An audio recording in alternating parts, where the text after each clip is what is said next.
and of course to those who helped out for this broadcast came through, Lord. And I hope you Bless bless Father also Francis and of course to us those in who spiritual help aspect out and also for in this our broadcast. uh, financial, physical, Lord. And I hope we can share this in our churches and I hope we can uh, input some thoughts uh, to to this topic, Lord, and anoint your servant, Brother Francis, and also Sister Yed, and all of us here in the Discord. This is our prayer in Jesus' name. Amen. Okay, so the thumbnail is almost same as the outline. So last week we talked about the events after resurrection. Of course, generally that will be 40 days. Now we're focusing only on the Great Commission. It's also part of the post-resurrection events. But the Great Commissions, it should be plural, it's not just about baptism. It's not just about the name of the baptism. There are many topics or hidden revelations in the in those verses. Although you can look it up in the Bible or in Google, the scriptures pertaining exclusively on the Great Commissions. But I use the illustration of Brother Jackson in the contender. The contender, of course, is not colored. This is like an electronic. Someone made an electronic copy. I think they made it. I don't think it's yet who made the colored version. So maybe someone there, Fate Assembly, put some color in that. So you just need to read the verses, can report on it. But there are lots of revelations contained. Even the scriptures are much fewer than the post-resurrection events. But within inside, the revelations are are very thick, bursting with different topics. That is, the Great Commission is not just about baptism. They're more than that. Last week, maybe I can include last week that Christ said, "Feed my sheep." Maybe it's part there, but we put that in part two because we took some a long time last night. We should do the same here, no?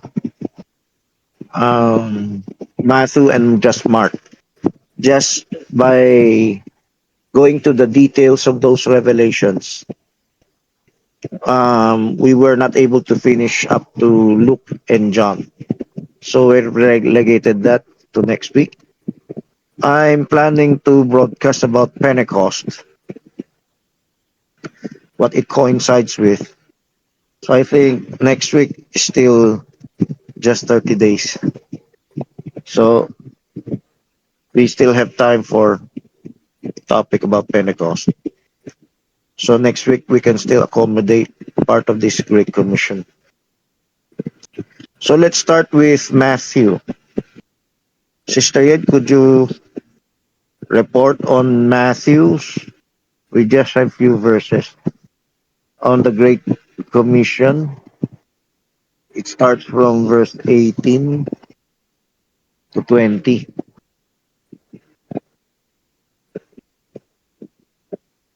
So you may just report, show other pictures, or you may just read the verse.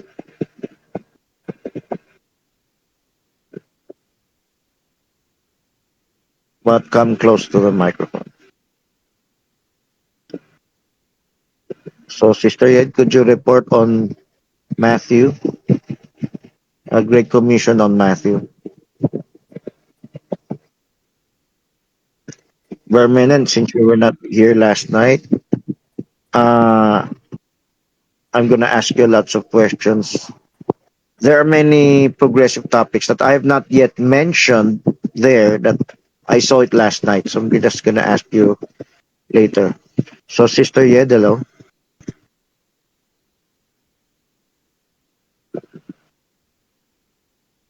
Hello, Sister Yed. Could you show the scriptures in the share screen? If there are no pictures, what did verse 18 say? Just read the scriptures. If there's no extra report, Matthew just read 28, the 19, 20. Matthew 28:18. Matthew 28:18. Then Jesus came to them and said, "All authority in heaven and on earth has been given to me." Okay, just this is just a very short verse. Barmenan, have you heard me quote this verse before? 25 years ago on my initial teachings in Cogeo. Oh, What are you hello, asking? Barmenan. Yes, yes, yes. The verse that Sister Yed just read. All The power is Matthew, given unto me in heaven and earth. the Great Commission. This is part of the So, Godhead. The verse is part of the Godhead. so I have a previous teaching before, but I have a newer insight last night. I'm gonna ask about that later. I was not But able what was my to previous teaching before? before about this Okay.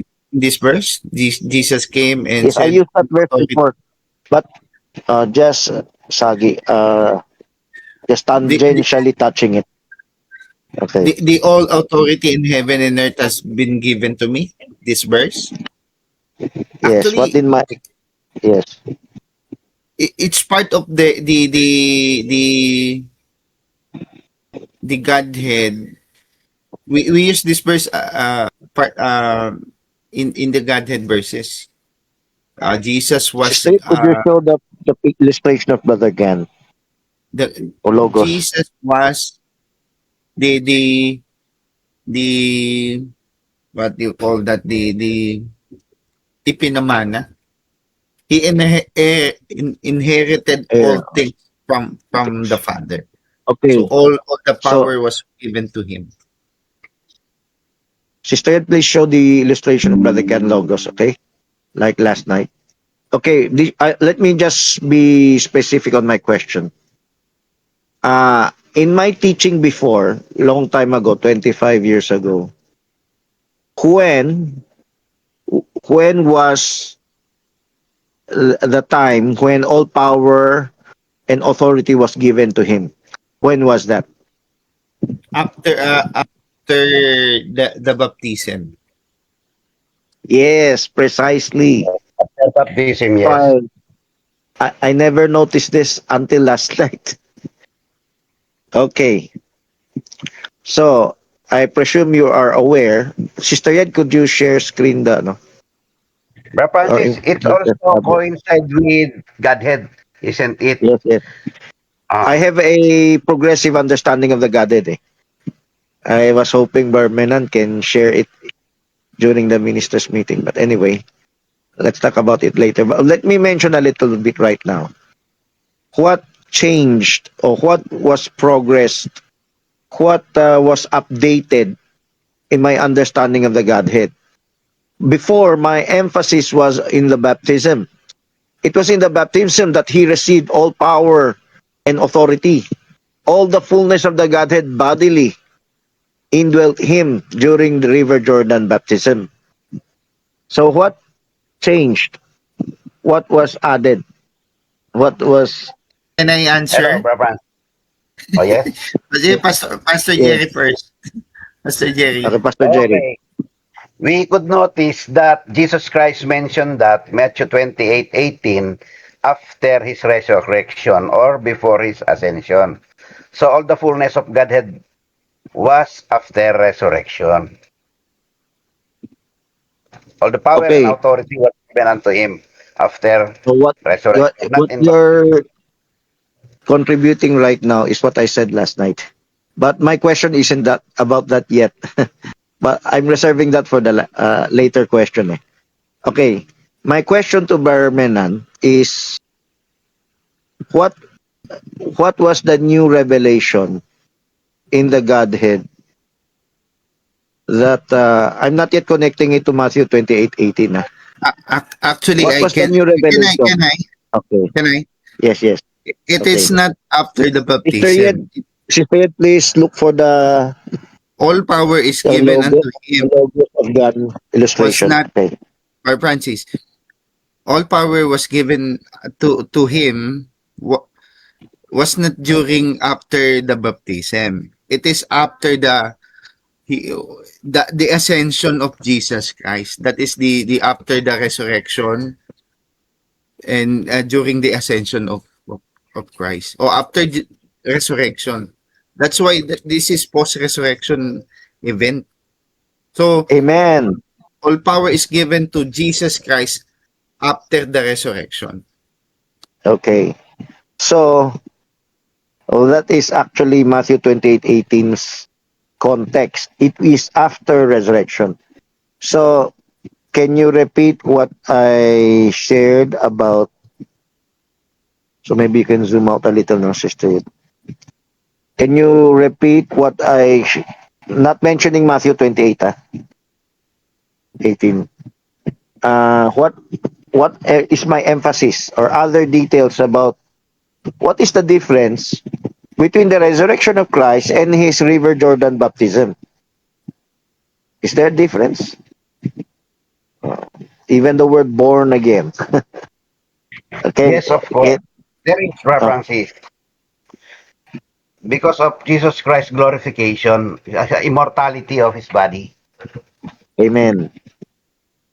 So, the completion of the journey.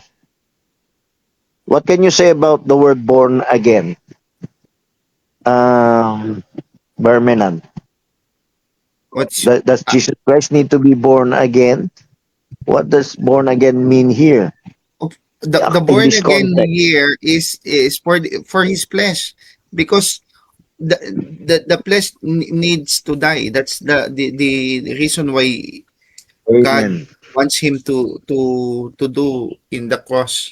So after the baptism, the fullness of the Godhead was not yet full process.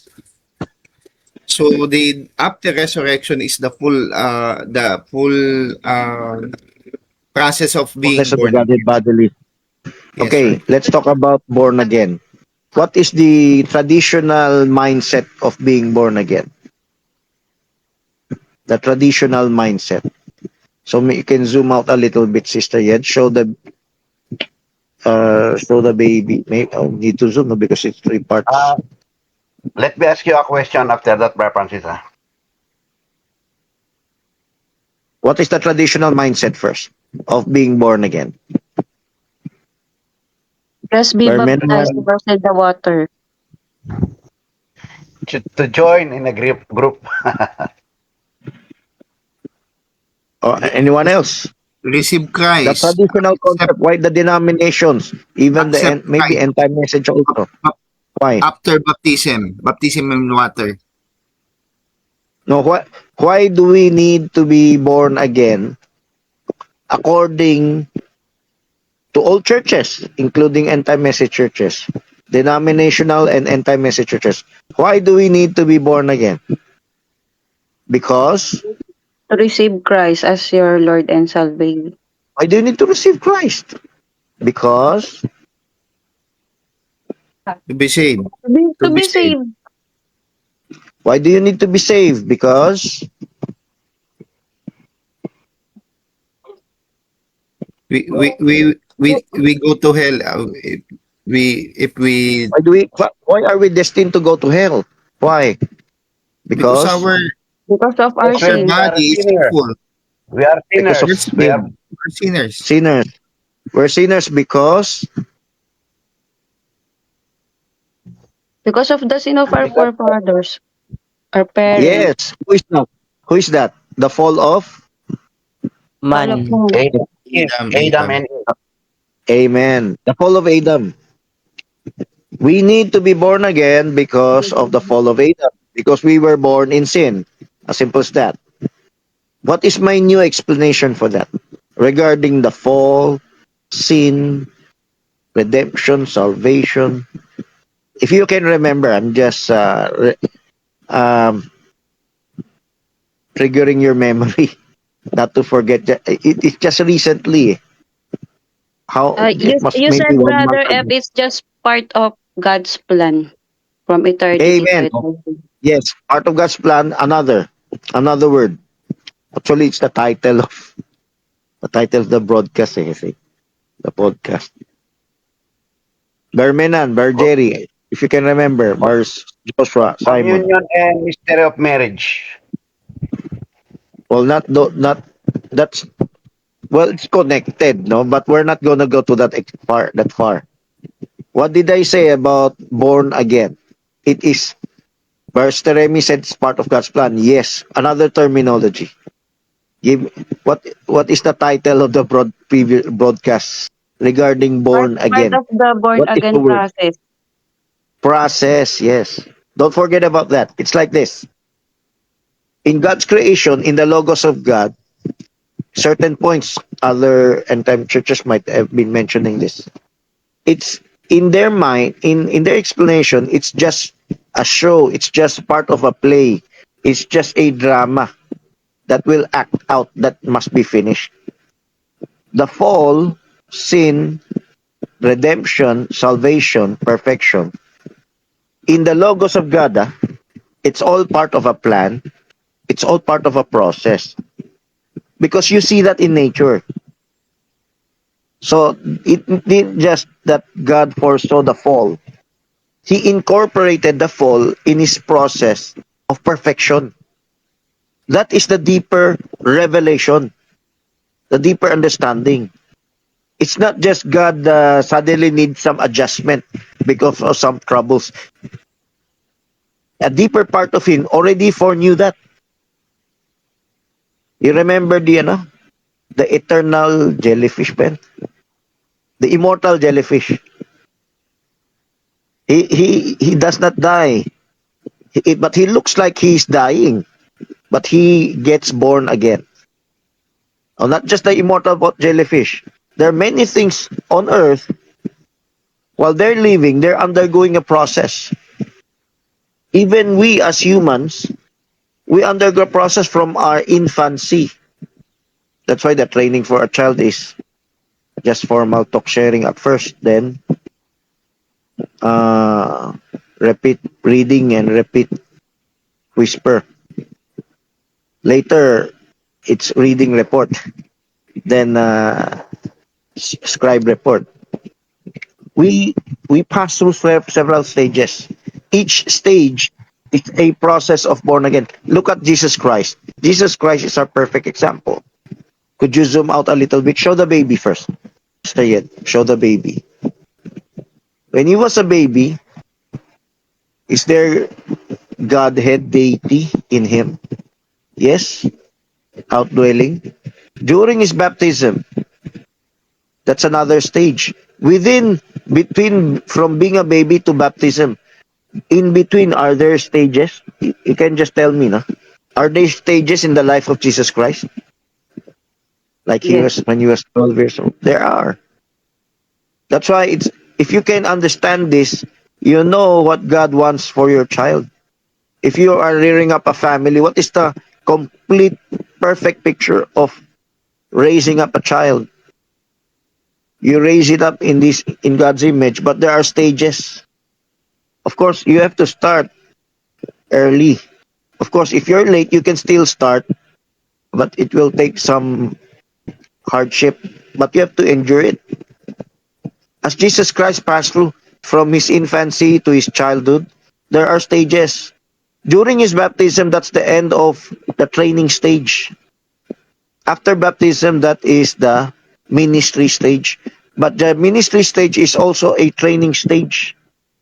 Right now, when if we claim we're born again, that is part just of a stage. The ultimate born again is the end of the process. The end of the process is being resurrected in his image. Unless you die and be resurrected in his image, you're not yet completely in his image. Adam was not yet complete in God's image. He was destined to be, but he failed. Everyone has to pass through trials and temptations. You cannot be heirs, Galatians 4. You cannot be heirs of God's kingdom or God's inheritance, the fullness, until you are graduate. So he is under governors and tutors until the time appointed. The same thing for Jesus Christ.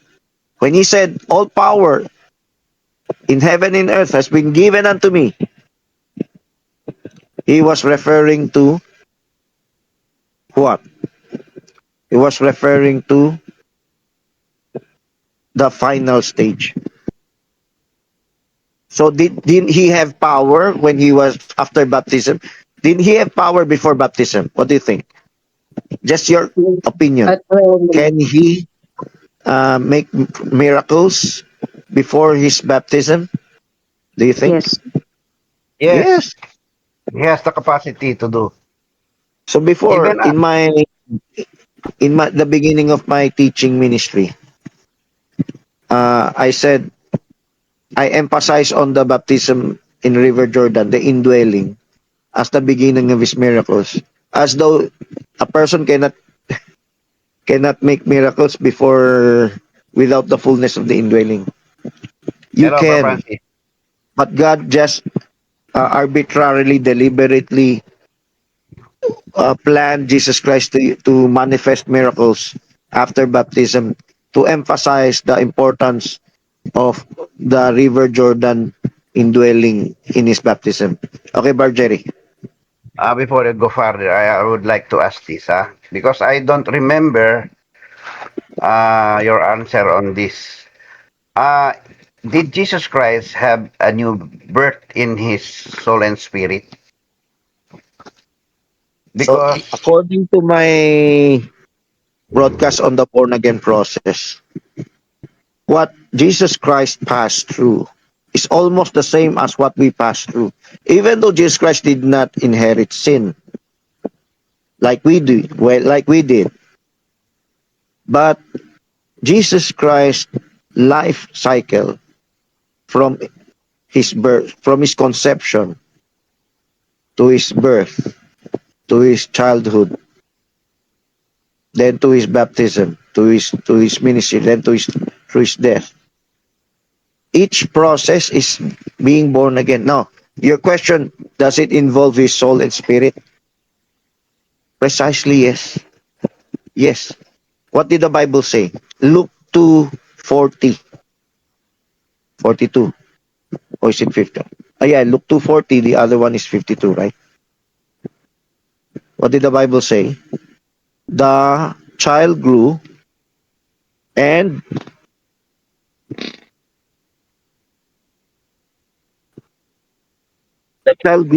waxed strong in spirit. What does that mean? His spirit underwent a born again process. We use the word process because it's not just one time. When traditionalists use the word born again, it's just one time. It's when you accepted Christ.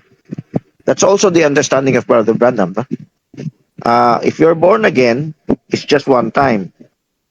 when you accept the message of the hour, that's what the end time says.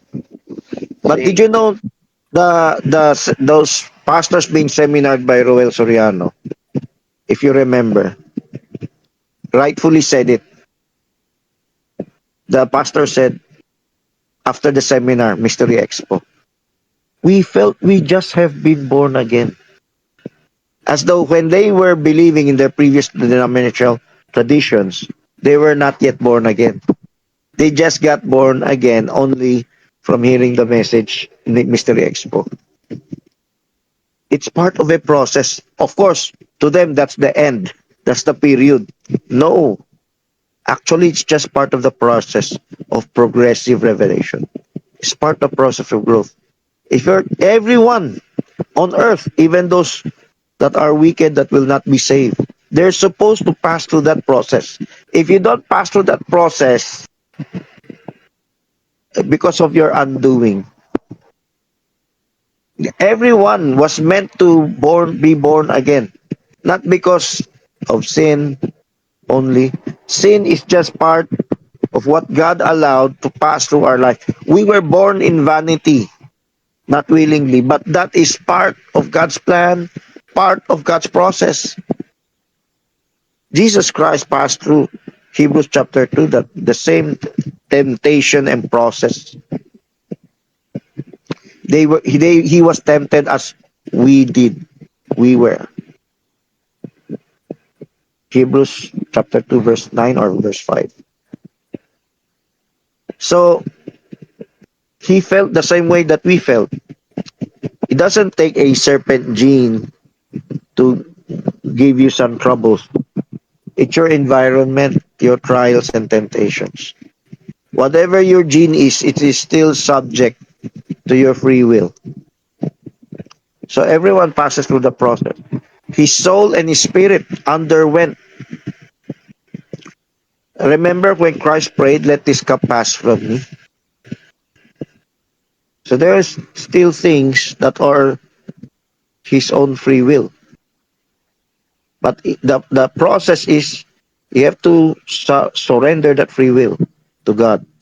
That is the process of our growth. When we were born, we knew not God. And if we have good parents in the Lord, our parents in the Lord should train us to surrender our will to God. Of course, to be Berean. If our surrender, I mention the word Berean because surrendering the will to God involves be open for correction in the word of God. So we are supposed to grow. If not our parents, each one of us are supposed to undergo this same process in our soul and in our spirit. Just as Christ cried for Israel, cried for his brethren, so should we. In the traditional mindset, only he can do that. only he can have sharing when he was a child. Only he can sacrifice his life. But we were meant to sacrifice our lives also for the gospel. Follow in his path. He is our elder brother. He is the firstborn in the image of God. So, firstborn, that's the born again process. So, during his lifetime on earth, that is the born again process. The end of that process is when? His resurrection. That is the deeper revelation. Brother Gan helped me when he said, you cannot call him God until he is resurrected. Well, for me, I'm not technical. You call him as a baby, you call him during baptism. You even use the word become God. But what struck me when Brother Gan told me after his resurrection, in my spirit, I already believe that. But it's not just quickened, no? He quickened that understanding in me. Yes, because I've read that in Herbert W. Armstrong's Plain Truth or other magazines. The teaching of Herbert W. Armstrong was the real born again is to be resurrected, the complete born again. I agreed with him, but I forgot about it. Then my emphasis was still in the River Jordan baptism. But right now, God made me see the River Jordan baptism is just part of that process. You need to pass through that process. So the born again process from conception and your lifetime, in the lifetime of your struggles, that's part of your born again process. Until your graduation. Your graduation, there's no more struggle when you're in your glorified bodies. There's no more training. The training should be done right now. So when you waste your life, let's say your child grew up, or we ourselves, we wasted our lives, we delayed in becoming Berean, in growing in the word. We need to have a change of heart, to catch up, to strive, to from spiritual children to become mature. It's not optional because many think it's optional. Many parents treat it as optional. That's why you're not strict with your children. But you're strict with them going to school. You're not gonna accept your child, a 20-year-old, not yet attending even elementary. You want to start them even at a young age. You must go to school. You even force your children to do that. You see? Aside from school, there is the weaning up stage. You eat milk, then you eat strong meat. So not just about academics, even the physical. In our Filipino culture, there is an age where you need to be circumcised. You see? Every parent is concerned about their children's physical well-being because they pass through a stage. By this time, you should be working. By this time, you should be graduating. By this time, you should be in school. You see? Well, the same thing, much more important spiritually. Many do not realize that. By this time, let's mention our church, our fellowship, our community. By this time, all of you should be teachers. At last night, there's even afraid to mention amen. You see? We're being delayed because of false brethren, no? Who influenced false ministers. All of you were delayed. Many of you are delayed. Our development are delayed. So, we should no longer be ashamed of talking about the Word of God. But right now, we're still ashamed. We are only gregarious in talking with unbelievers or even brethren, but they only want to talk about, they joke around only. They only want to talk about earthly things. Even our young people, brethren. We are delayed. By the time you ought to be teachers, there are stages of growth. Spiritually, there's a proper stage for a child on the spiritual side on this growth. And just as there are proper stages in the physical growth of the body, we pass through childhood, puberty, adolescence, adulthood. The same thing. Academically, we pass through nursery, kindergarten, although there is a way for that as in unschooling. But the most important thing, there is a process for a child, normal child's growth, spiritual growth. Many of us were delayed, but we should have a heart of trying to catching up. Now, right now, as a believer, we claim to be born again. We must understand there is a stage. It's a wrong notion. Let me quote a denominational or even end time concept. I'm born again. It's finished. I'm not required to do anything anymore because I'm saved not by works. So if I dilly-dally, I take my time, it's all right. See? That's the wrong concept. That's the wrong concept, a wrong explanation, that doctrine of eternal security and predestination. If you understand predestination, by this time you ought to be teachers. But the wrong use of that doctrine is, it's okay if you take your time. if you're 10,000 years in nursery or kindergarten, but I know every parent would worry if their child is constantly repeating their, no, you're gonna be worried. You're gonna be worried if she only wants milk, right? He will not take strong meat. But she's the size of a man, an adult. The same thing we should worry about. Now, this is the hidden revelation here. When Christ said, all power is given unto me in heaven and earth. Okay, so that's the Godhead part.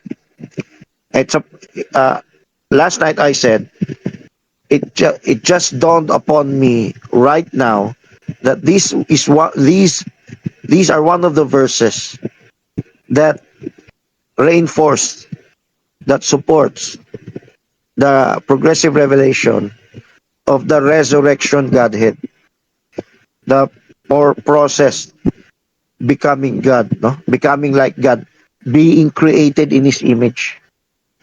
So, for in Him dwelleth all the fullness bodily, fullness of the Godhead bodily. When you read the word bodily, it's the glorified body.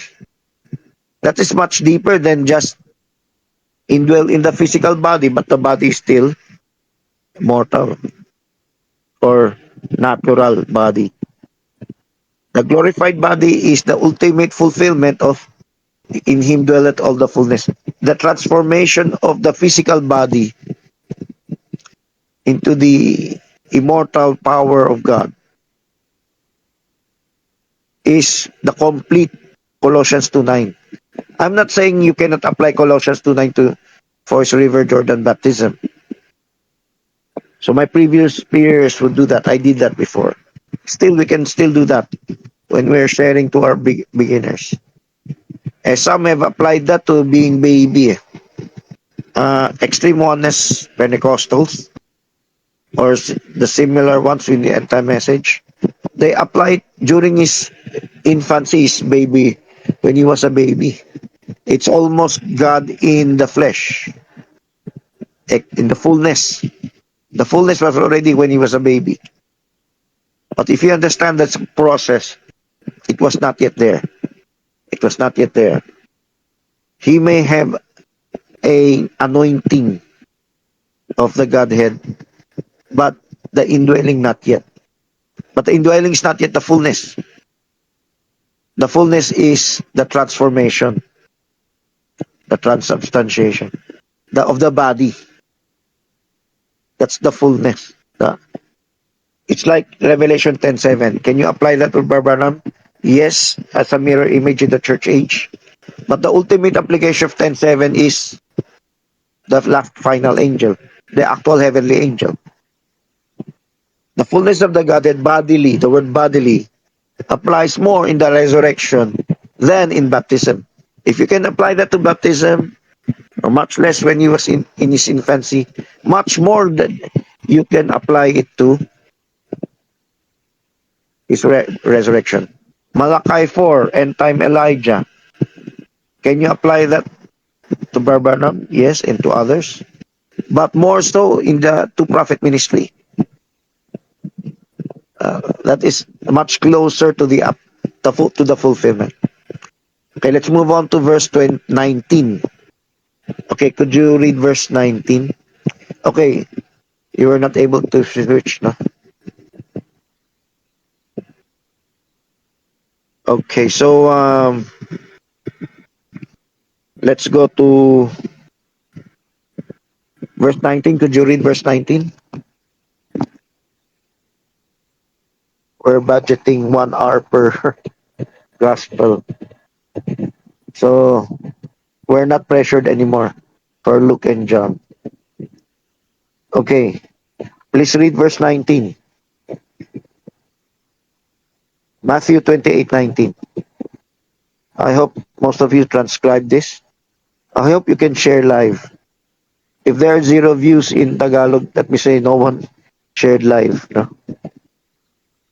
I hope some of you. Can anyone read for us Matthew 28:19? Sister Ed, could you change, show a script the verse? Or maybe show pictures of baptism or the Great Commission about baptism. Can anyone hear me? Hello? Hello? Are, is anyone there? Hello? Uh, Yes, Brother, if we could hear you. Yes, yes. okay. I thought I lost my signal. Okay, please read for us instead. Matthew Verse 19. 28:19. Therefore go and make disciples of all nations, baptizing them in the name of the Father and of the Son and of the Holy Spirit. Okay, so our topic is the Great Commission. So Jason is not here, but there's a teaching that the Gospels are only for the Jews. What do we call those groups? He calls it rightly dividing. But there are groups out there call it mid-acts or whatever. Uh, Ray Dunca is one that teaches that. No? I think there are many that teaches that. But do we? Uh, well, please report first regarding the Trinitarian understanding of this verse. So let's focus on baptism and the name used in baptism. Teaching is you just have to repeat the mentioning of the name. Of course, they say the name also is also Father, Son, Holy Ghost. But let me ask you, I didn't ask this last night. Is Father, Son, and Holy Ghost a name? Let me be more specific. A proper No, noun? Name? No. no, that's a battle cry of the oneness. Father is not a name, Son is not a name, and Holy Ghost is not a name. Yes. By the way, I hope this is very basic. This is even revelation of the oneness going to in 1913. So we need to emphasize our children to teach this. But Jerry, we have to move on from traditional mindset. Being traditional means only we knew about it. But our children cannot Let share me share this. something. Okay. Uh, Okay, continue. Let me share something that I remember from brother. I read this maybe in content there. In 1913, during the time that the Nazarenes were baptizing in Father Son, because they are Trinitarian, they are baptizing in the name of Father, Son, and Holy Ghost. But there's Title. something that's a testimony of Brother Jackson, how the Nazarenes received the baptism in Jesus Christ's name. While they are baptizing, they heard a voice. You have to go back to the water and baptize them in the name of Jesus Christ. That's what Brother Jackson had been said. That's how the baptism in Jesus' name begins. The restoration of baptism in Jesus Christ's name. That starts from the Nazarenes, Nazarenes. I don't think it's just started with the Nazarenes. It started with many. Boyet Besinga told me the Methodists fasted and prayed. Well, there was someone who dreamt about it. Will you be baptized in my name? So the Methodists who became Pentecostals, they prayed and fasted about it. They read the scriptures and they saw one name, one baptism, one Lord. So even their Godhead was touched. Eventually they realized the original baptism in the book of Acts was in Jesus' name. So And that's what you mentioned last night about the name, a singular name. That's the basic of oneness understanding regarding the baptism. right now my emphasis is it should not only be you or me. It should be all of us who should be able to share this. Right now, let me ask. Can you share this, Brother Simon? Brother Joshua? Have you shared this to others? Do you have the capability? Sister Yet? Don't, Sister Amy, you must not have a doctrine that I'm not required to share. Biblically, we are required because that's as our seal. It's like every day we talk, no? We speak, we breathe, we eat. It's part of our process. In school, you need to speak also. The teacher will force you to speak. Because that is part of your growth. You cannot remain a baby forever. I'm referring to the standard of the world, and we're not complaining about it. No, ma'am, we have a doctrine. We are not required to speak. No, God requires you to teach. So up till now, we should be sorrowful, Bargeri. We should be grieving. How many of our children can share this? I have to mention this.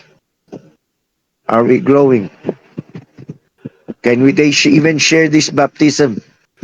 Because we've neglected, there's no coordination. Or let me emphasize coordination. But we cannot think about it. That's why you need coordination. You need supervision. Like how St. Luke's requires me to come back to them periodically.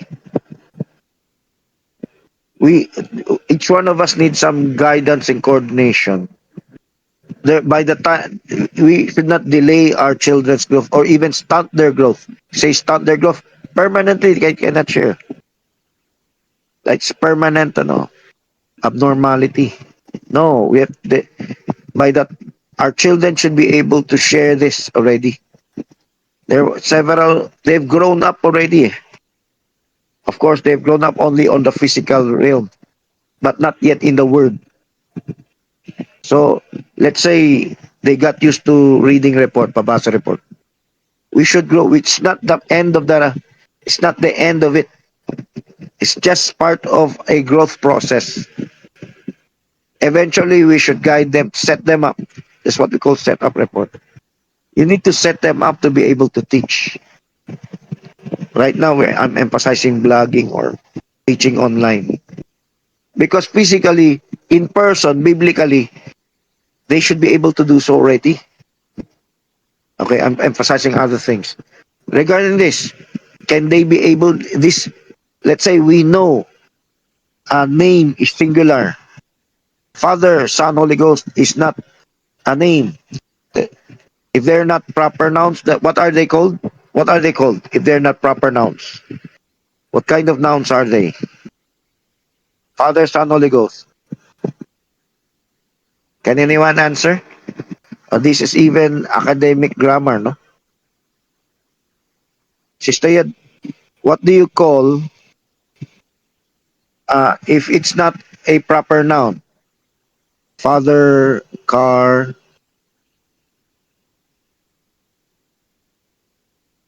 a time, place, a person, your mother, your son. What do you call that? Is that a proper noun? What do you call that? What kind of noun is that? Anyone? Joanna, Joshua. All of you are passed through the school. I believe it was taught in school. Barmen and Bargeri. Just tell me you don't know it. You can't remember. Of course, you will remember if you're constantly sharing it. Remy Ed, what do you call that? Nico Simon. Just any one of you just tell me you don't remember, you don't know.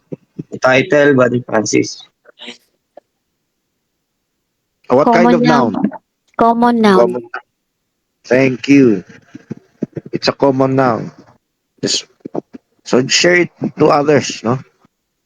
That's very basic. That's the first revelations when I went to Cogeo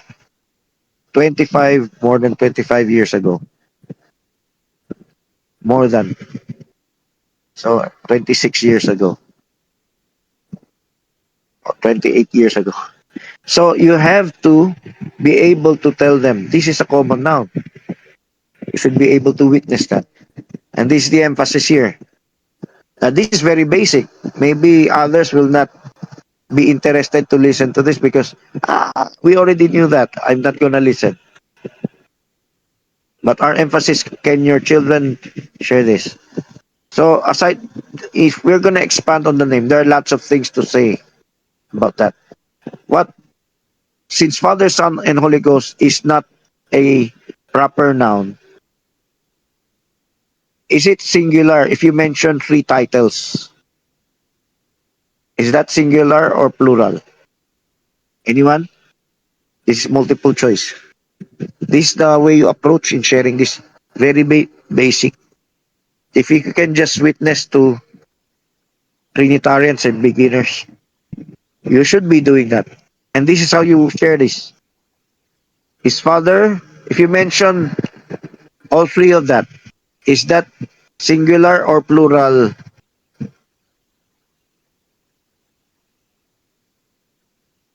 Anyone? Can anyone answer? Let's have some interaction. Just take a choice even if you think it's wrong.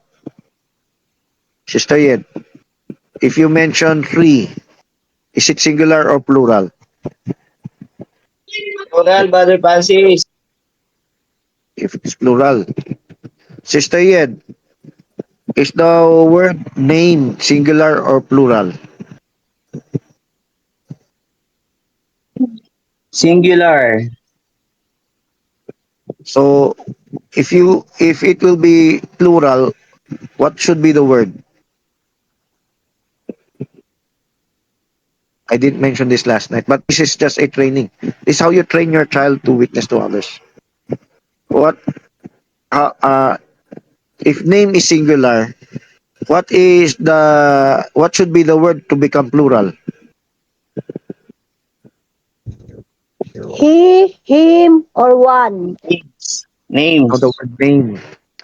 So you just put what? One letter at the end. Letter Yes, S. Brother Francis. Names. Of course, we're witnessing in English, right? If we're in Tagalog, mga pangalan. So it's singular. So this is the emphasis here.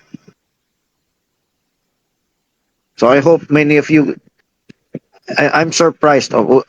We should not be surprised, but we should be grievous. This is 26 years, and even others are familiar with that already. We are very much deteriorated. We are very much backslid. We're very much backward because we could not share this. So we must be sharing this as a family. It's Teremi, Bar Jerry, Bar Menan, Bar Nico, Brother Owa. Try to catch up, Sister Joanna. Try to catch up, Bar Simon. Try to catch up that your family is able to share that. Then if your family is able to share that, then try to catch up for the rest of the brethren. If you have love for the brethren, you're qualified for the rapture if you have love for the brethren. But if you don't have love for the brethren, I'm gonna teach everyone except them.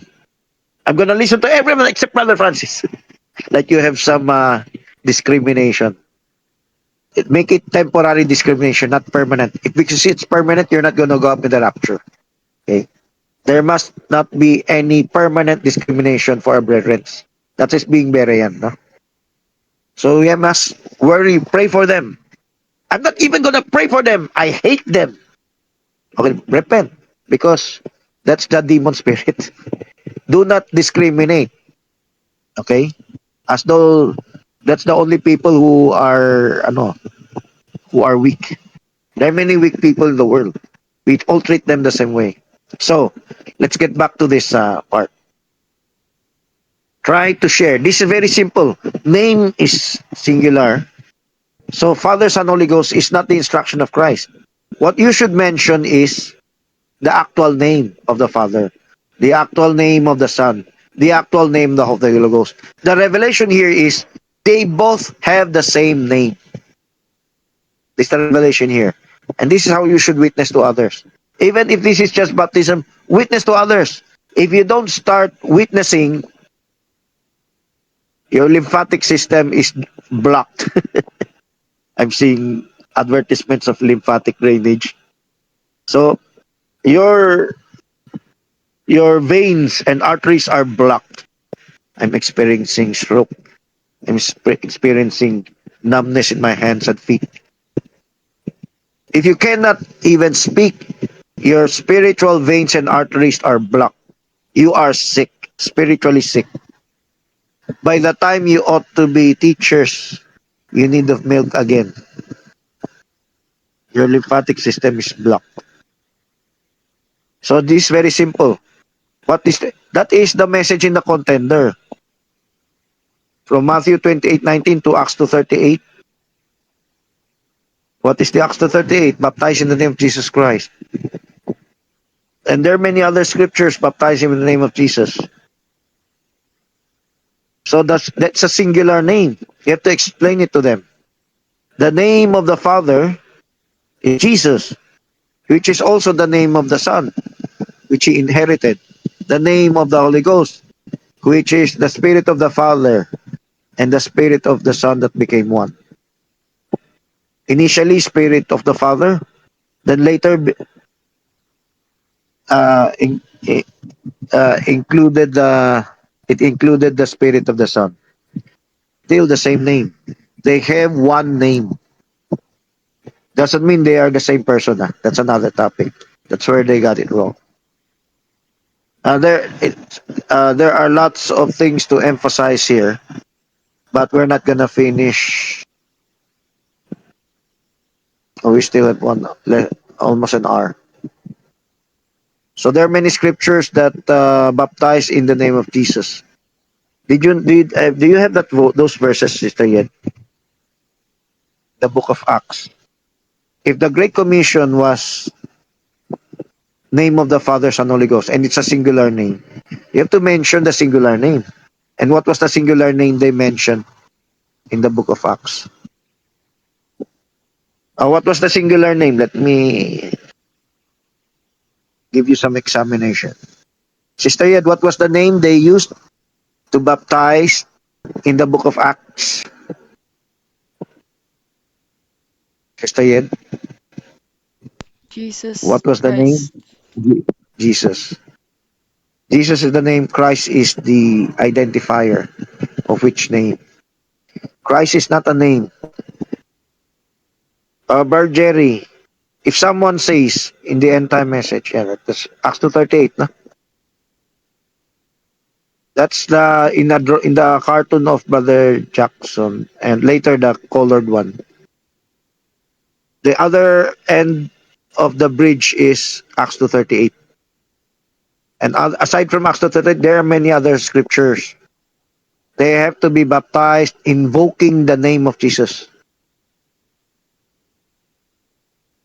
Let's talk about invocation.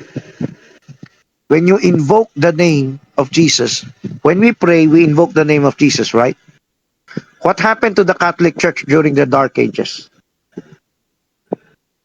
What happened in their invocation? Let's say they changed the baptism invocation from Jesus Christ to Father, Son, Holy Ghost.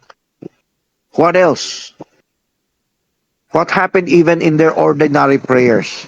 How do they end their prayer? In the name of what? Anyone answer? Father, Son, Holy Spirit. Amen. You look at movies, you look at the priests, although some of the priests are trying to change that. Huh? They invoke in the titles, the three titles. That's proof there was a change. There was an apostasy in the invocation of the name. Not just in baptism, even in other things. And during the Protestant Reformation, they were still using Father, Son, Holy Ghost. Then later on, they used in the name Jesus. In my name. Whatsoever ye ask the Father in my name. When we go to the book of Luke, although that will be next week, repentance and remission of sin should be preached in His name. That's part of the Great Commission. So, Matthew 28:19, when you say name, it's the same thing with Luke, in His name. What name? It's a singular name. It's not the titles Father, Son, Holy Ghost. It is a literal proper noun name. So I hope you can share this. Just because this is not revelation, you then don't talk about this anymore. You don't even witness this to others. Let me give an additional rebuke. We are a dead church if we don't even share even these basic ones. You ask your children if they know this. They could not share this because what? Why? We got contented. We got traditional. We're contented to just preach in our services. That's all. We don't require them to witness to others anymore. Sister Remy. That is her hope. It's like graduation. It's like getting medicine or what?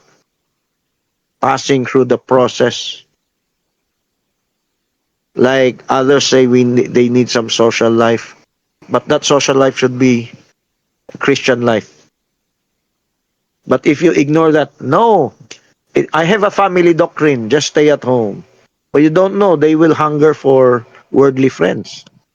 That's the nature of man. If you don't give them Christian friends, they will eventually look for worldly friends. So don't endanger our children, your children. I'm not just saying this for Sister Remy. I'm saying for all of us. So who are present here?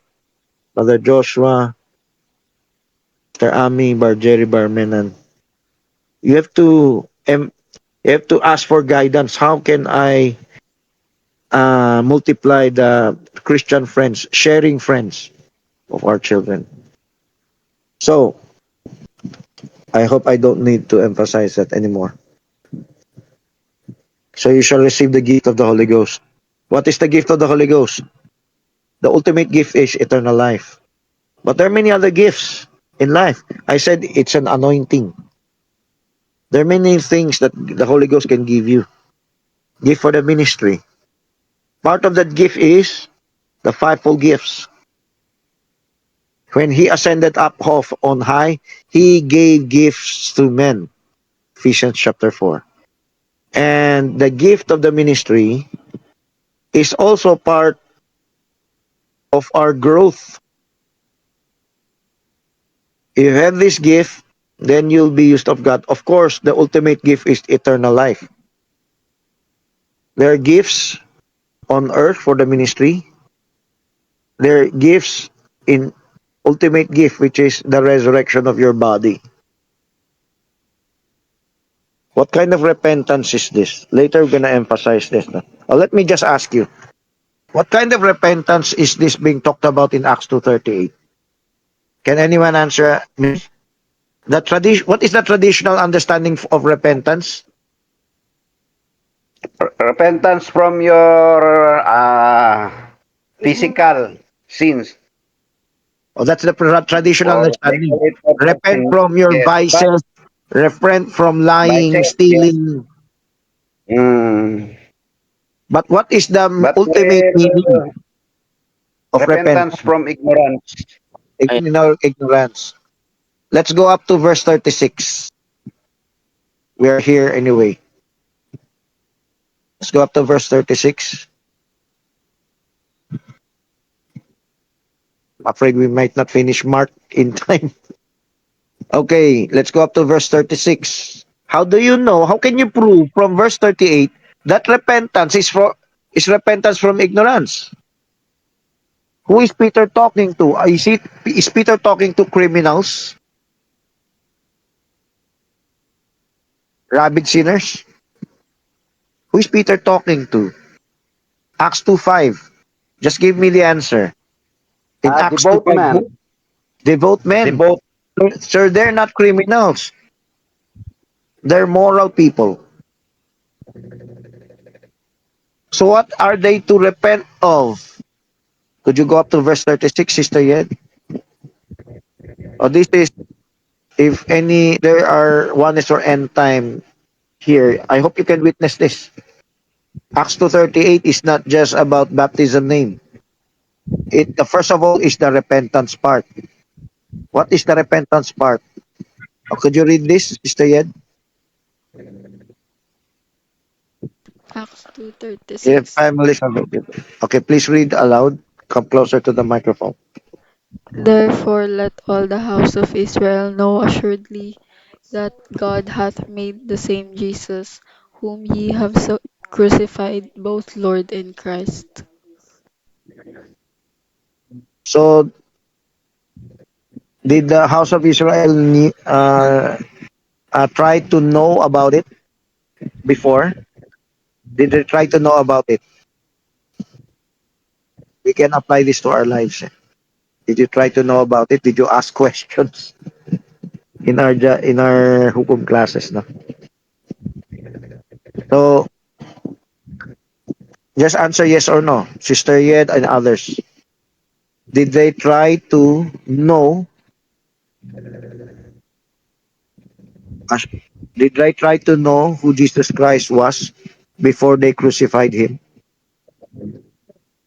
No. They did not try to know. That's their sin.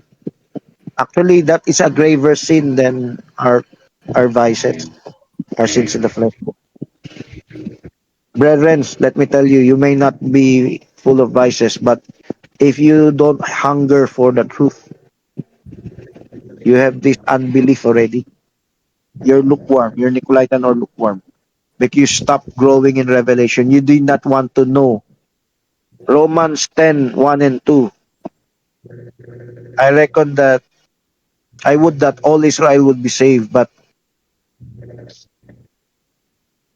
because they have a zeal for God, but not according to knowledge. Not according to knowledge. Israel is zealous for God, but not according to knowledge. No different from the Muslims who sacrifice their lives as suicide bombers. The Jews, the religious Jews, they have a zeal for God, but not according to knowledge. That word knowledge means being Berean, because that they're not open-minded enough. They're limited in knowledge. So the message here, you have to know, you need to be Berean, you need to open up. You don't have to be close-minded. If they knew that Jesus is not Lord, made Lord in Christ. Understand the made Lord in Christ, huh? This is also after resurrection. Made Lord in Christ. This is after resurrection, huh? Not during baptism. After resurrection. Would they have crucified him? If they knew God will make Jesus both Lord and Christ, would they have crucified him? Answer yes or no. Anyone? Stay it. Ano daw? Ang tanong nga, Brother pre? Jason, talk in English. Anyone? Nico, Simon, Jehu, Joshua. If they knew God made that same Jesus both Lord and Christ, would they have crucified him? No, Brother Rep. No, of course. No, they No. would not. So what their crucifixion of Christ is a manifestation of them not trying to know the perfect will of God, not being Berean. Let me take this a Brother short while. Francis, Okay. it seems that during Christ's ministry, they just ignoring what Christ have been saying. Amen. Just like It's it's not happening what Christ. today. People have discrimination. They not because they accidentally didn't play it. They purposely, if they're instructed, don't listen to this, don't listen to that. They purposely avoid listening in progressive revelation. They consider it false just because their pastors identified it as false.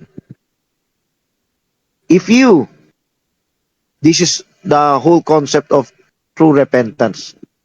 If you are truly born again, eventually you must learn to prove or disprove right and wrong from the word. Not just because it was dictated to you by someone else. If you don't grow up to prove it by the word by yourself, then you're just hanging by the coattails of your parents, your pastors. You're not going to go up in the rapture. You cannot go up in the rapture hanging by their coattails. You yourself must know. You must prove from the scriptures.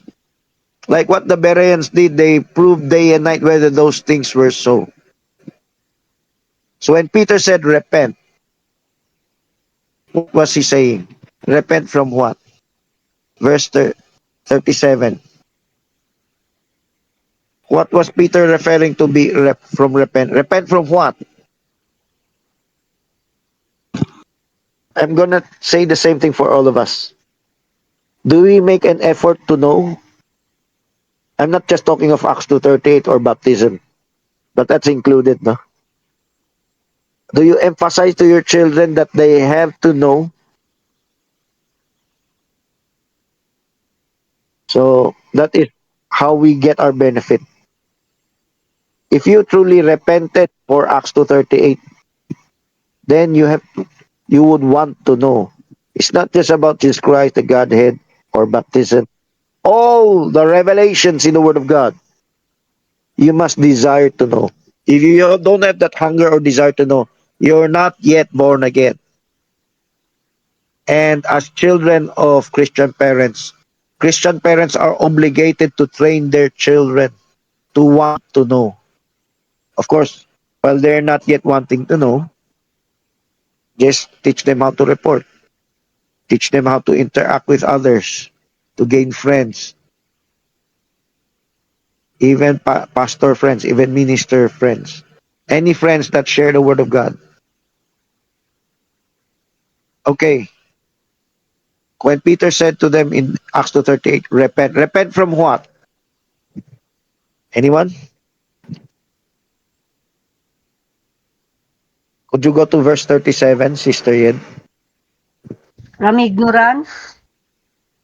Yes.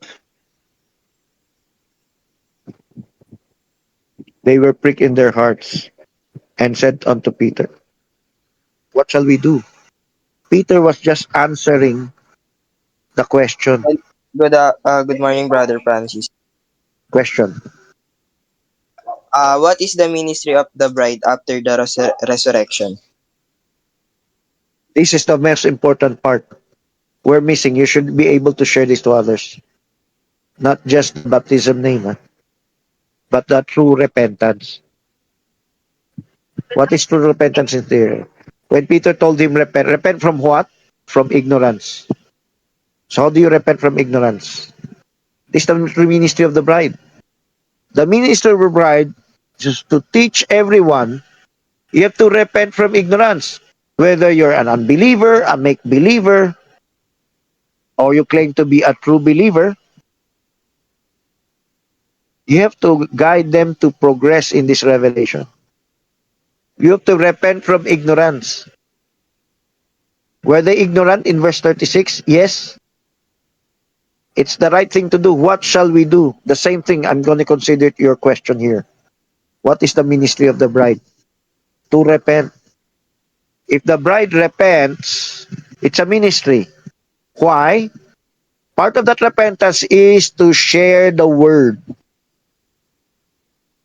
You don't know you're obligated to share the word. You grew up in a traditional ministry. You were fashioned, you're molded by the previous pastors in the traditional ministry. Just listen. You're not obligated to share. No one is arranging for you to be set up. Isn't it in our traditional life we set up partners? Oh, why don't you court him? Why don't you marry him or her? But as parents, you should be. I'm not saying that's all wrong, no, but that's carnal. We should set up our children. This is where we get our LCM. Even without LCM, we should set up our children to share the word so that they will grow. That this is what the bride ministry is all about. The bride ministry is not just all mature brethren sharing the word. Even immature, which is the children, they patriarchal tribe. This is the ministry of the bride. They have to train every family to teach their parents how to train their children to be Berean, how to know, how to share the word. Right now, you have to share this word. Right now, you have to be pricked in your hearts right now. Have you applied Acts 2:38 in your life? It's not a one-time event. It's a lifetime. It's a lifestyle. For the rest of your life, you're growing. You're undergoing this born-again process. You're feasting upon the Word of God, and you're growing in knowledge. Ephesians 1:17. You're growing in knowledge and revelation in the knowledge of Him. And how do you grow? I always emphasize, you speak the Word, you mention the Word, you say it out. If you don't repent, you're like the one that crucified Christ again. Hebrews chapter 6. If you don't share the Word, you're crucifying Christ again. Okay, so let's leave Acts 2:38. I was hoping I don't need to share, but I think most of you still could not share about this repentance from Acts 2:38. Acts 2:38 is the fulfillment, one of the fulfillment of the Great Commission of baptizing them. Let's go to Matthew 28:19. Make disciples of all nations. You have to teach. Is it limited to the 12 apostles? No. Are we limited only to Israel? No. All nations. Could you go back this to share screen the Matthew 28:19? So I hope anyone can answer while the share screen has not yet been changed. Matthew 28:19. Are we all obligated to teach all nations? Anyone answer? You may all answer at the same time. Yes, that's what the commandment of Christ. Yes. So all of you, remember this, Yes, Tereni. yes. You want our Yes, Kalan. child to be normal. Others think to be normal, they have to attend ordinary school and have worldly friends. That's what others think. I have a pastor who told me that. You must allow the children to have their social life. What happened to their children? So, being normal is what? To teach all nations. We should be able to teach. And are we limited only to the Jews, to Israel? I hope you can ask Brother Jason. Are we to teach just the Israel or all nations?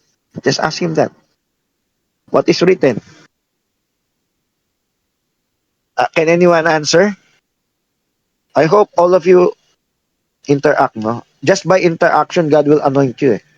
Because your shamefulness, your embarrassment to speak out, it's a demonic possession. That's the process of the devil to stunt your growth. To overcome, exorcise that spirit. Speak out.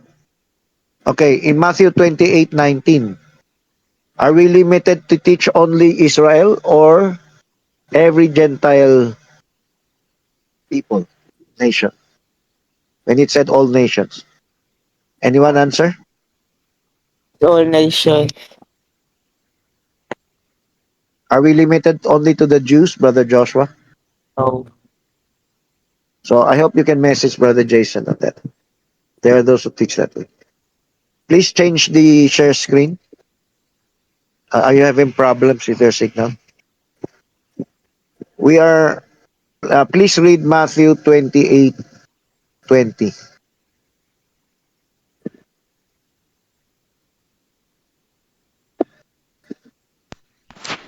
20. Teaching them to observe all things whatsoever I have commanded you, and lo, I am with you always, even unto the end of the world. There are two topics here. So what is teaching them to observe? What is that all about? Bar Menan? Bar Jerry? Anyone? What is that all about? Is it just baptism? Is it just head knowledge of doctrines? What is observance? What is that all about? Can anyone tell me? Jerry Menan? Hello po. Good morning po Yes. ulit. Bar David. Hello, Brother Francis. I have a question for water baptism. Water baptism is required for Christians, but Jason Gabriola says we don't need water baptism in the end times because baptism is a type of resurrection. Precisely. He that Romans chapter 6. Romans chapter 6. He that is baptized into Christ is buried with Christ. And he is raised with. That's Romans chapter 6. I was telling Brother Jason that. It's a good thing you message Brother Jason. No? If you're baptized into Christ and you got raised from the water, it's a type of the resurrection. So I've been telling Brother Jason, Romans chapter 6 is not spirit baptism because the Holy Spirit was not buried and raised back to life. So it's a physical water baptism. Physical water baptism types the death, burial, and resurrection of our Lord Jesus Christ. So you need baptism. Romans 6 implies that you need baptism. You need to identify with Christ. It's not optional. Look at Jesus Christ. Did he say it's optional? He commanded them, baptize all nations. Are we part of that all nations? Or are you an alien from outer space? Sister Jo, can you answer? Are we part of that all nations?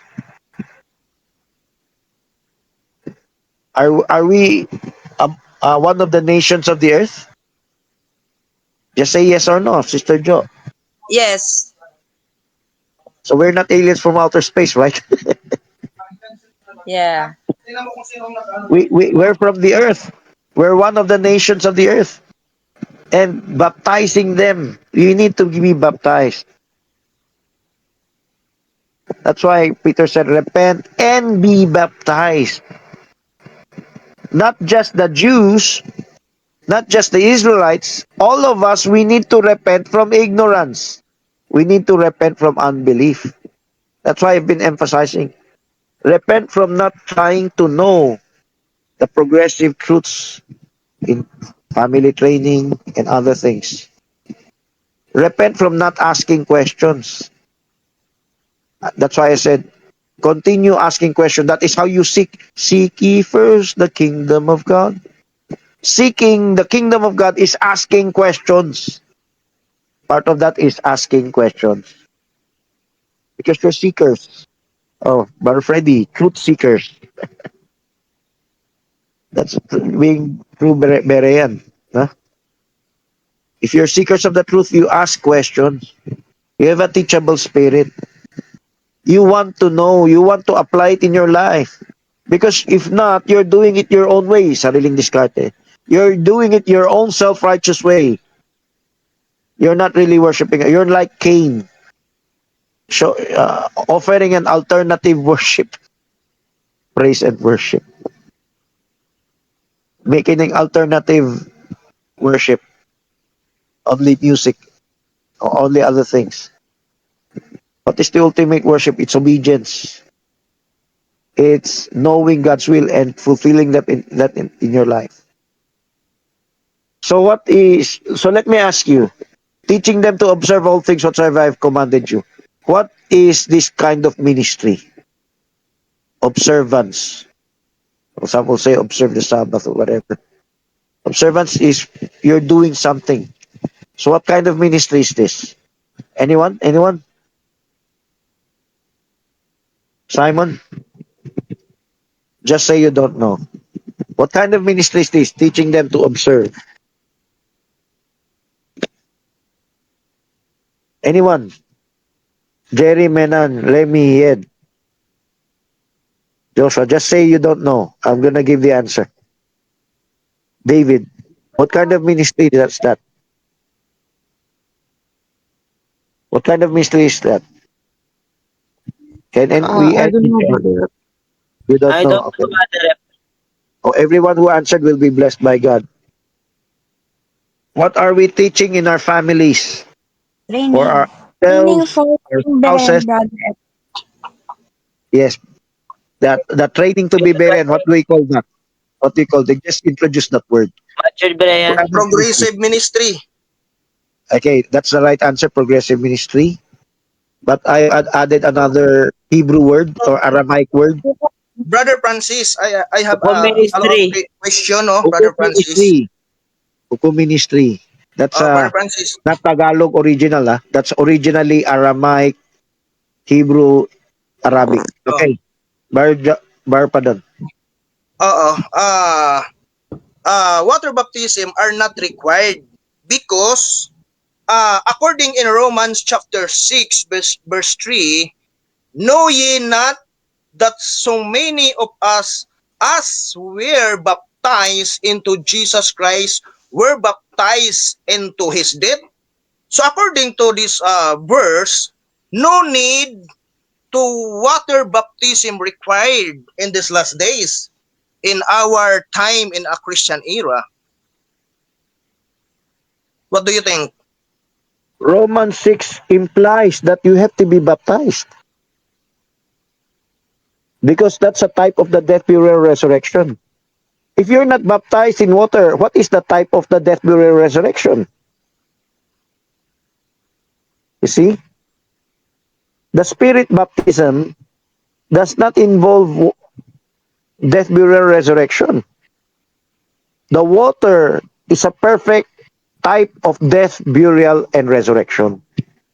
So you cannot just imagine that and be spirit filled, sealed by the Spirit. Before you will be sealed by the Spirit, you need to see the typology of water baptism as a type of his death, burial, and resurrection. So that is not an excuse not to be baptized. That is that even reinforces the need to be baptized if you understand the revelation already. Let's talk about repentance. If it was not revealed in your time, let's say you were in the Catholic Church, God didn't understand you because you repented. But if God showed into you, James chapter 4, verse 20, is that 22 or 19?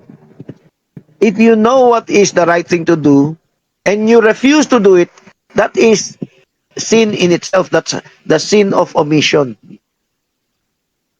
What did Paul do when he met the people at Ephesus that were baptized by John? Did you receive the Spirit? Not yet. We then never heard of the Holy Spirit. So Paul taught them progressive revelation. You need to be baptized in Jesus' name. So Paul rebaptized them. What baptism were you baptized? In the baptism of John. So it's a literal baptism. It's not a spirit baptism. Then after Paul baptized them, Acts 19, then they received the Holy Spirit. You see? You tell Brother Jason that. If they mentioned John's baptism, it was baptism in water. Then after they were baptized, then he laid hands on them, they received. So the baptism came before the indwelling of the Spirit, the baptism of the Holy Spirit. See the distinction? There is a water baptism as long as it is revealed.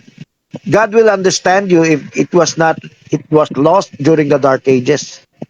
The water baptism. That's why there are Baptist churches. Anabaptist churches. Why?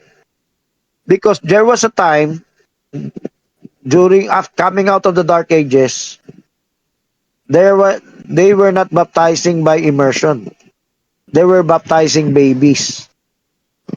I don't think they're immersing the baby in water. No? They're just outpouring or sprinkling. They call it baptism. No, baptism is immersion, being buried. That's Romans chapter 6. Okay, let's go to Let's go to the verse. Teaching them to observe is hukum ministry. Hukum is a Hebrew word, uh, Arabic word that means judge or judgment or statutes or principles. So when Christ was saying, teaching them to observe all things, we need to observe certain things. It's not necessarily written. Whatever in John chapter 20, if we read that part, whosoever sins you forgive or remit, they're remitted unto them.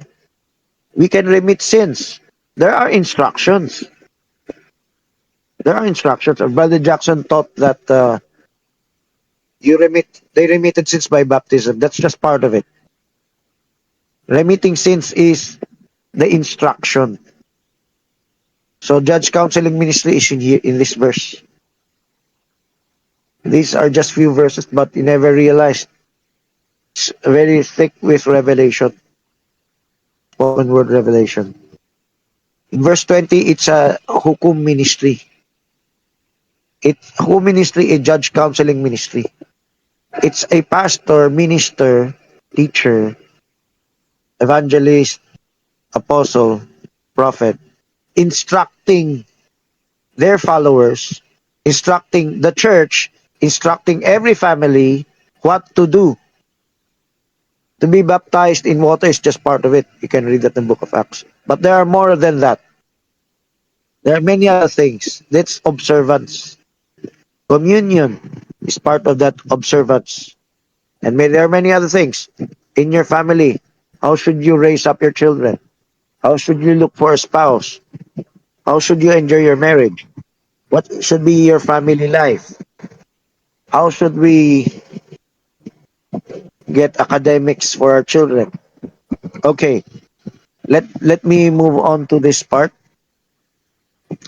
Please, I am with you always, even to the end of the world. How will Jesus Christ be with us? Can anyone answer? This is the Godhead. Sister Yed, how can Jesus Christ be with us? Up to the end of the world, huh? So after his ascension, he was still with us. So can anyone answer? By the word. Oh, that's the answer of Brother Elevera. He was with us by his word only. Anyone else? I don't dispute that. I agree with that. He's with us through his word. But more than that. Anyone else? How is Jesus Christ with us? Thank you for answering. Any more answers? Spirit, Brother F. Amen. He is with us in his spirit. Jesus Christ came back down in the form of a spirit. If you can open in John 14, I hope Brother Jason can hear. I hope we can share this to Brother Jason. He might not be listening. Maybe he's thinking what I said last night is same of what I'm saying. Actually, it's different. What I'm saying here is different from what I said last night. John 14, verse what? Verse 21? Sorry, so verse 18. Huh? Verse 16, I will pray to the Father and he will send you another comforter. I think it's verse 17 or 18. 18, just read 18. John 14:17 says, open up. I hope all of you can open up your scriptures. This is very good. I don't want to miss this. We hardly talk about this anyway. Okay? Even if all of you knows that about it, but I doubt if any of you is sharing this to others. But I hope today you mark it a day, you start sharing this to others. John 14:17. The world sees me, that you sees me, because I live and will. The Spirit of truth will the Father will. The world does not know him, but ye know him. He will send you another comforter. The world does not know him, but ye know him. I hope all of you will know him. Because he dwelleth with you. He is among you and shall be in you. That's 17. Could you read verse 18, Sister Yen? We are in John 14. I hope we're not distracted to other things. You're just, Brother, I have a question. could you read 18 first? Verse 18. John 14:18. Or anyone, can you just quote? It's just a short verse.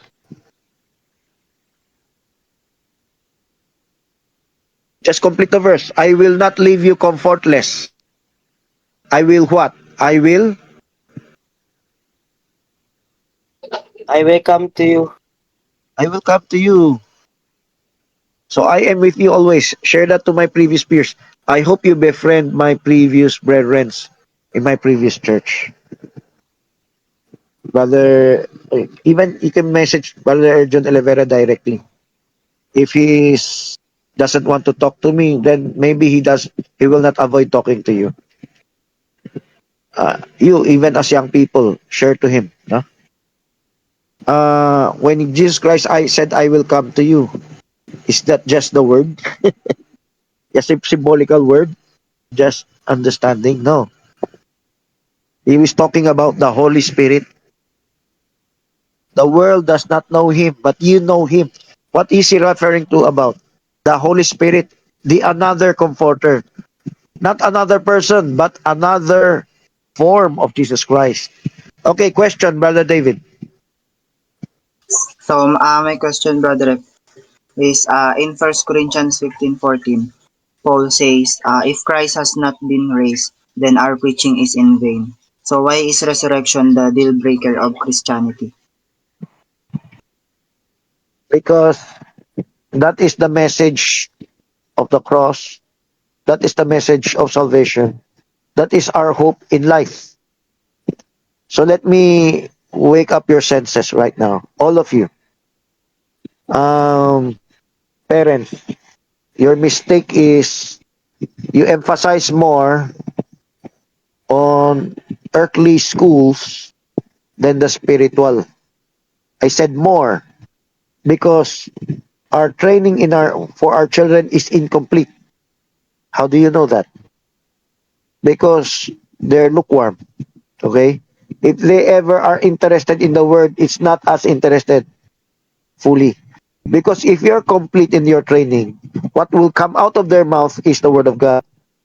Brother Nico, if you do not skip the formal talk sharing for your children, and you don't allow other things to corrupt his mind, what will come out in his mouth is the word of God. He will be interested to us. Don't give him any other kind of enjoyment on this world. But other parents, you've allowed your children to enjoy other things more. I say more, no? It's not disallowed. It's more than the word. So, Sister Anne, the emphasis should be more on the word than the physical.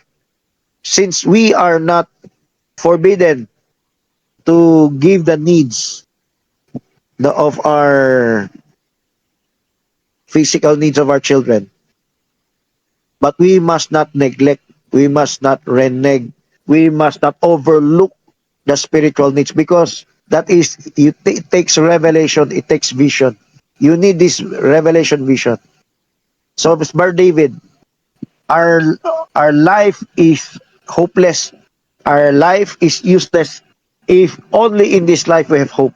That means to say, if you're not looking up to the resurrection, you're not preparing for the resurrection, you're not getting yourself ready, you're not getting your families ready, your family is in vain.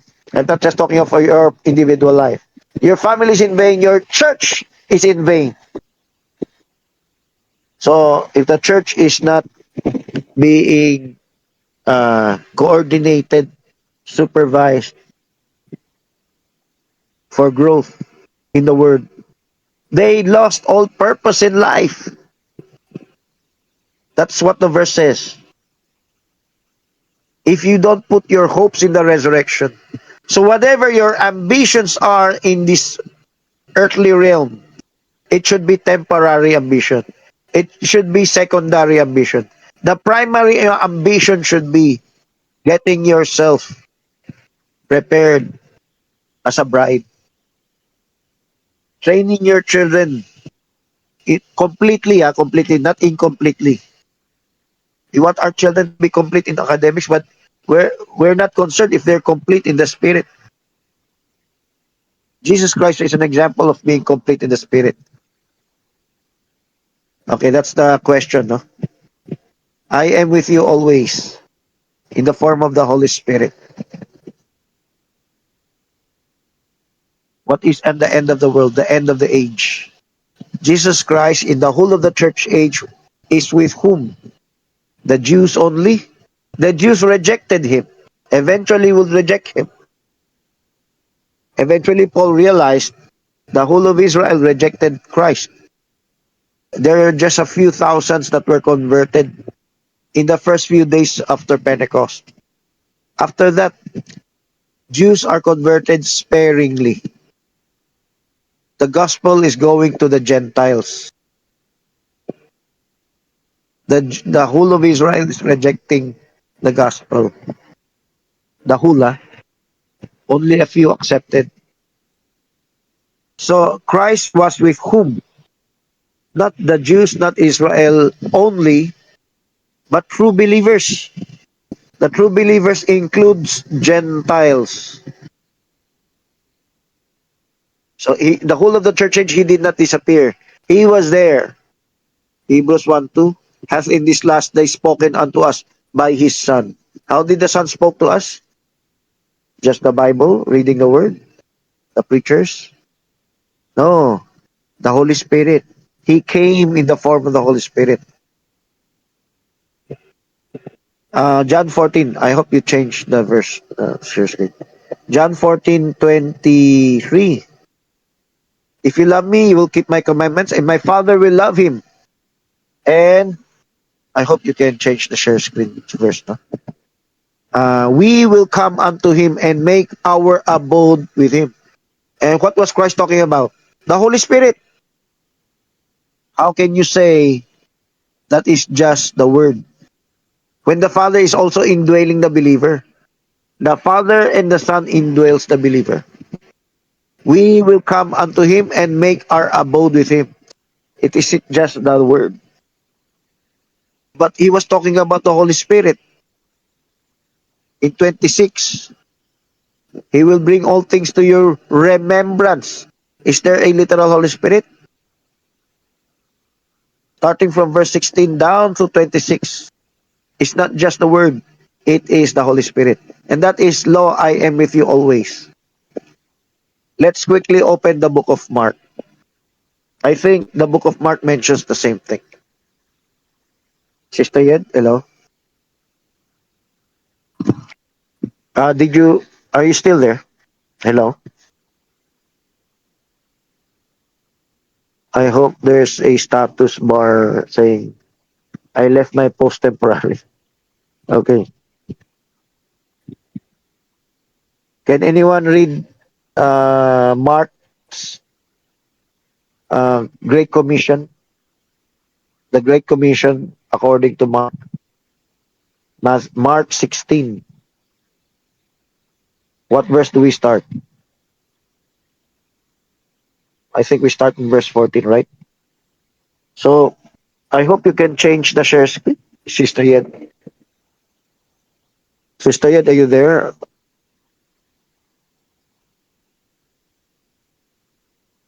Okay, we have 8 minutes to go. Could anyone read for us Mark 16, verse 14, I think. 14. Anyone? 14. Mark 16:14. Afterward, he appeared into the 11 as they sat at meat, and upbraided them with the unbelief and hardness of heat, because they believed not them which had seen him after he was risen. In 15, and he said unto them, Go ye and into all the world, and preach the gospel to every creature. So preaching the gospel to every creature does not exclude is Jews, okay? It includes all of humanity. Of course, you must not use the reasoning. Every creature includes animal, but you cannot preach to them anyway. So every creature includes all of humanity. Don't get philosophical with me, Brother Jason. Saying creature includes all creatures also. Creatures which you can preach, of course. Preach this gospel to every creature that can be preached, of course. And that includes all of humanity. All of humanity. Okay, continue reading. Verse 16, He that believeth and is baptized shall be saved, but he that believeth not shall be damned. And this sign shall follow them that believe in my name, shall they cast out devils, they shall speak with new tongues. That is 17. So let's focus first on the baptism. I hope, can anyone message Sister Yun if they have some problem with the computer? Because the share screen has been stuck up this and they're not replying. So just anyone message them separately, okay? Tent Vision. Hello. So message Sister Remy. Okay. So let me ask you, Bar Jerry, Bar Menan, and others.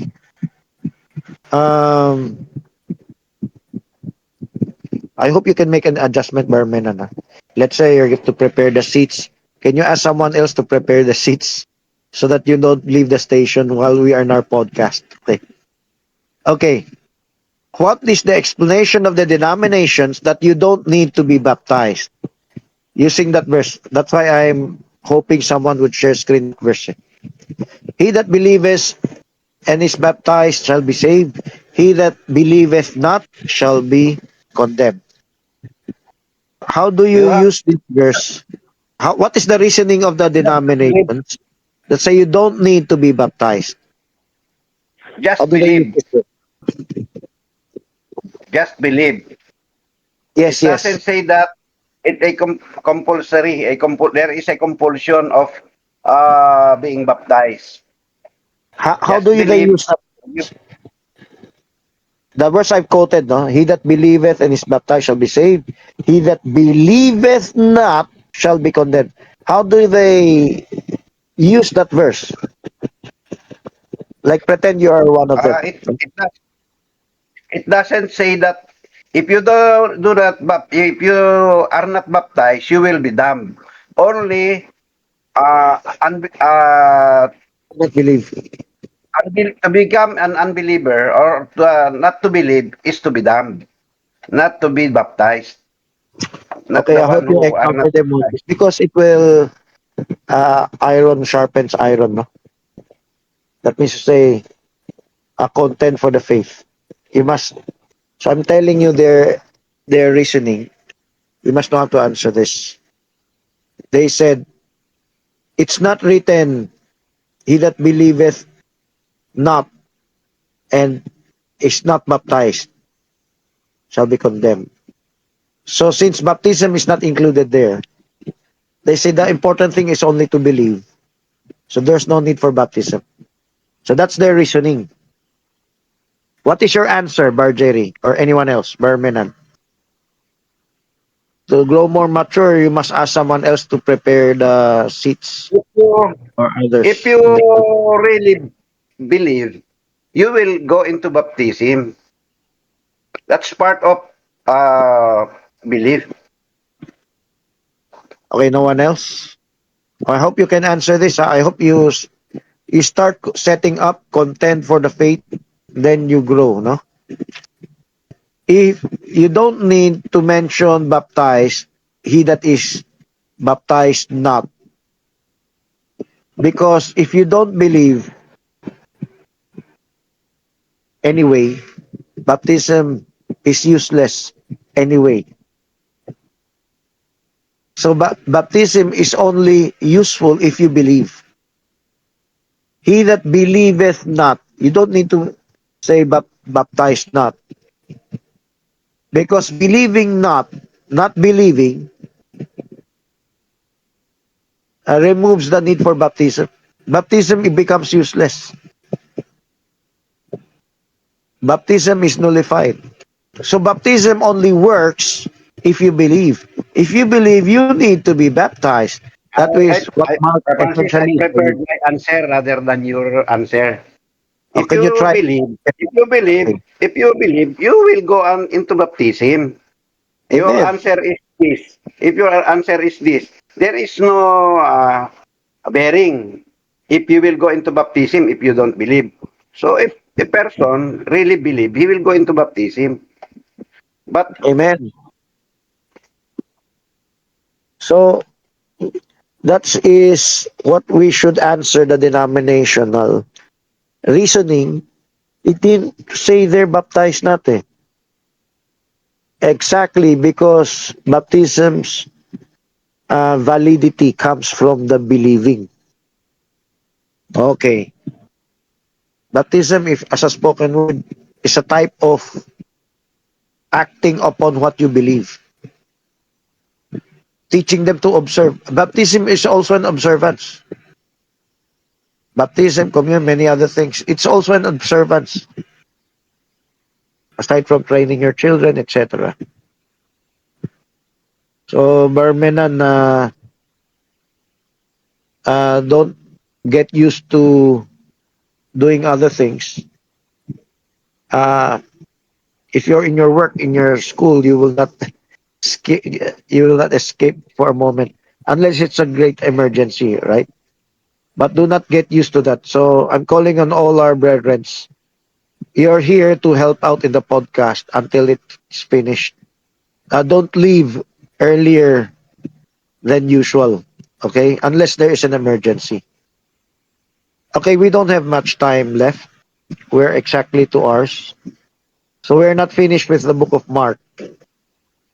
Although the next verse is about miracles. So we're gonna continue this next week. I hope we finish this next week. There are 3 more gospels, Mark, Luke, and John. So please give us a closing prayer.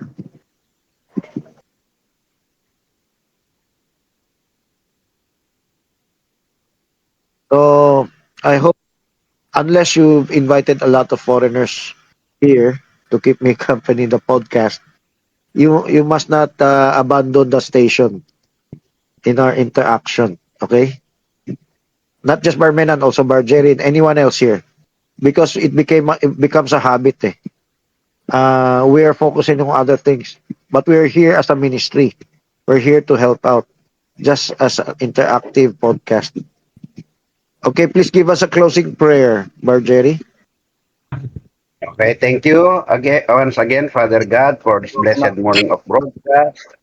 The message that you have given us. May this be a blessing also to everyone who will listen and share this to our brethren, to our loved ones.